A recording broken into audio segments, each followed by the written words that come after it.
वफाकी वज़ीर दाखिला राना सनाउल्लाह ने सरकारी और निजी अमलाक को नुकसान पहुंचाने वालों को वार्निंग दे दी है और वाज़ेह किया है कि इमरान खान की गिरफ्तारी करप्शन केस में हुई है। रियासत पर हमला आवर होने वालों के साथ कोई रियायत नहीं बरती जाएगी। इसी पर बात करेंगे डॉन न्यूज़ इस्लामाबाद के चीफ रिपोर्टर सनाउल्लाह खान से। जी सनाउल्लाह, बताएगा आपके पास इस हवाले से क्या तफसीलात हैं?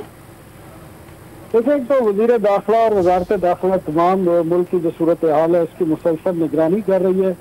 और जो तमाम चीफ सेक्रेटरीज हैं और IGs हैं उनसे भी वज़ीर दाखिला ने रब्ता किया है और उनको जो डायरेक्शन दिए हैं कि किसी भी जो सरकारी इमलाक को या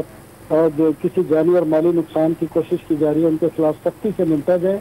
और किसी के साथ कोई रियायत न की जाए, ये हिदायत दी गई है। और ये भी कहा गया है कि इनको जो लफ्ज़ यूज़ किया है सियासी दहशतगर्द यूज़ किया गया है, वज़ीर दाखिला की तरफ से ये लफ्ज़ उनका ध्यान आया है और उसमें कहा ज़ीरो टॉलरेंस होगी जो सरकारी इमलाक या निजी इमलाक को कोई नुकसान पहुँचाता है या